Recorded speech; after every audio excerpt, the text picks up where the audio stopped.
Mr Speaker, not only have they stuffed up the budget, but they are stuffing up the mental health sector.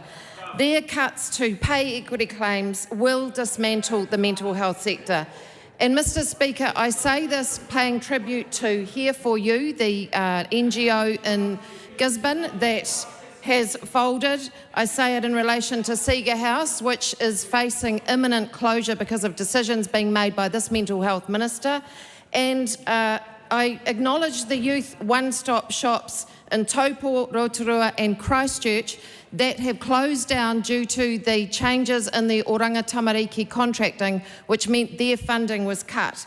Now let's look at Rotorua. We have in the Lakes District Mental Health Services, they have been cut to 1 session per week and telehealth due to recruitment issues.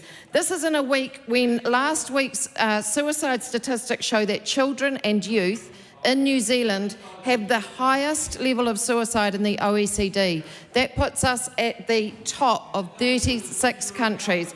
That is shameful. And yet, the government insists to make these pay equity cuts, which are going to further decimate the community sector. This in a week, Mr Speaker, when we've learned that there are 5,000 workers in that sector, mainly women who have been working for 3 years on their pay equity claim. That has been cut. They are amongst some of the lowest paid workers. And how is the minister going to find mental health workers to staff his crisis cafes that he has been crowing about for so long? This is a week, Mr Speaker, when the rollout is happening in EDs that will enable police to stay for only up to an hour with people who are detained under the Mental Health Act. We've already seen numerous stories in the media about transportation issues and safety. Radio New Zealand has reported that 85% of workers in ED departments over the last week have faced a violent incident, and we've just seen a new report today about an attack on a midwife which was horribly brutal.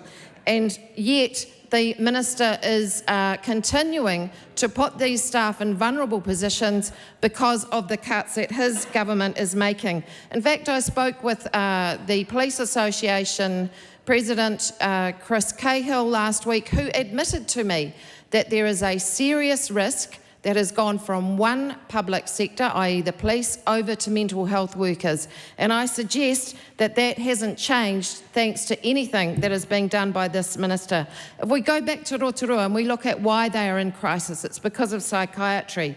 And then we saw a TV3 story where there was gaming of the targets, including psychiatry and psychology. And previous speakers in this debate have spoken about people being thrown under the bus. Well, how about this minister who has thrown his officials under the bus once again, as he did with the Gumboot Friday debacle, this time saying it was his officials who made the changes to the targets. Well, Mr Speaker, I have a bunch of emails and an official information request that date from 17th of September last year, from the morning through till the afternoon, that show very clearly the minister's office knew that the changes were being made, knew that the baselines to psychologists were being changed, knew that there was massaging of numbers, and was actually trying to keep well across it because he was due to have a meeting with the Prime Minister. None of that came out in the TV3 story, and the minister instead threw his officials under the bus and said, nothing to do with me, talk to them. So, Mr Speaker, this government does not care about the workforce in mental health. It does not care about pay equity. It does not care about the most vulnerable New Zealanders. And it looks like a government and a minister that want to look good rather than making a difference in the sector.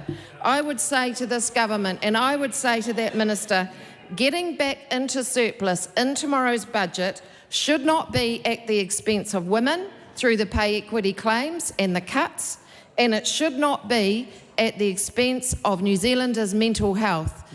I ask this minister to reassure the House that he has done some decent work to try and get some more funding into a sector that is absolutely in crisis, and I look forward to seeing the budget tomorrow to show that there will be funding for the community sector. There will be funding for those who are facing uncertainty over the June 30 contract deadlines, but I'm not holding my breath, Mr Speaker.